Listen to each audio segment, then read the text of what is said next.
Feeding him a little smaller rabbit a little more frequently. Never thought this would be a small meal.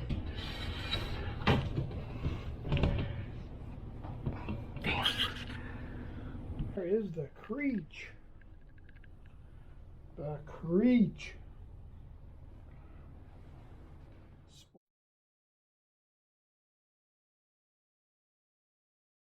Yesterday, put on new tires, new chain, new rear cassette, new shifting cable, and new brake pads, front and back.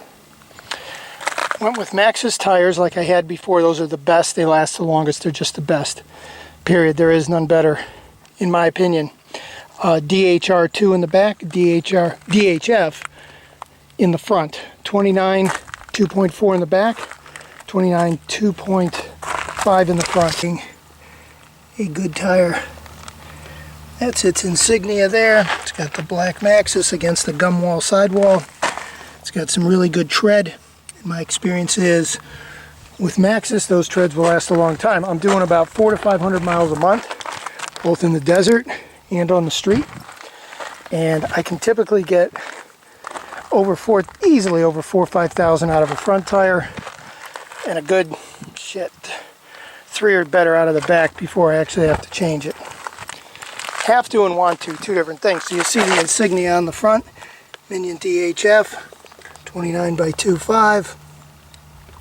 It's a damn good tire. I'll keep those around 25 pounds PSI, anywhere from 18 to 25.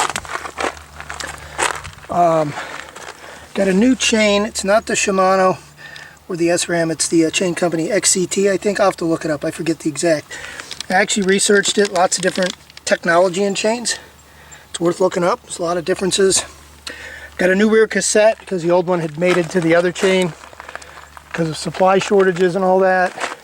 I ended up putting about 5,500 on that other chain, which formed it to the old cassette. So when we put on the new chain, it was skipping on the old cassette, so we swapped out the cassette. So new cassette, new chain. That's an 11 to 46 on the cassette. 11 to 46. Got that cool back black top two granny gears. That's an 11 speed, pretty much.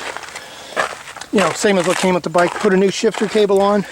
The other one was all frayed. It was working fine, but if anything ever happened, I wouldn't be able to fix it in the field. So got a new shifter cable. That was only $4. The tires with the sealant installed were about $230.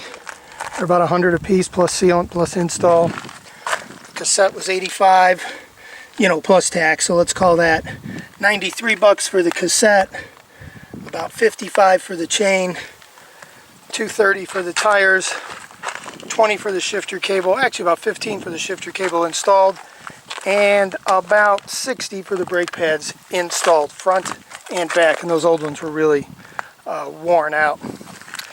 Other than that, that's just wearable stuff. Everything on the bike, the cranks, the bottom bracket, pedals, that's all original. These are $15 BMX pedals. That's all original. Dropper post seat, all original. Frame bolts, nothing's come loose, knock on wood. The rear shock, the Monarch, the front fork is 100% original. Haven't done any service to any of that. 11,400 miles. 11,400 miles on this bike via Strava. Have not serviced the rear shock or the front forks, and they work flawlessly. They do not lose any air at all.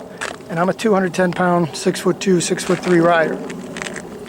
Rims also are in perfect shape. Spokes, all that stuff. Dropper post, that goes to about 300 pounds. And about once a year I do add air to that. That'll creep down to about 150. And then that's where you start noticing some problems.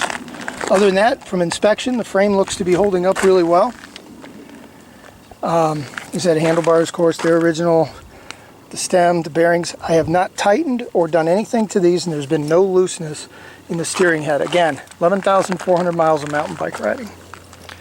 Did put new grips on. I tend to wear out grips for some reason, about every 5,000. So those are there. Brake levers, brake lines is all original. Brake calipers, all original. It's on the second set of pads, the original pads plus 2 replacement pads. Original rotors. And then you can see in the back, the rear caliper is original, just the new pads and rear rotor. It's a 180 mil rotor in the back, 200 mil rotor up front. This thing stops on a dime. I run with 2 flashlights up front, a tail light, and when I wear a helmet, which is about 1% of the time, I do have a light on the helmet for night riding. And water bottle fits good. That gets well used here in the Arizona desert. The only thing on this bike that I'm gonna fix up that they should do from the factory is put some clear bra tape here. Again, you wouldn't know that until you have the bike, but this gets really chipped up. I want to sand that down, paint it, and then put some clear bra tape on there to protect it. Not even for cosmetic, just to protect it from any kind of corrosion or any of that kind of stuff. So there you have it, man. That's the 2018 Transition Sentinel Extra Large.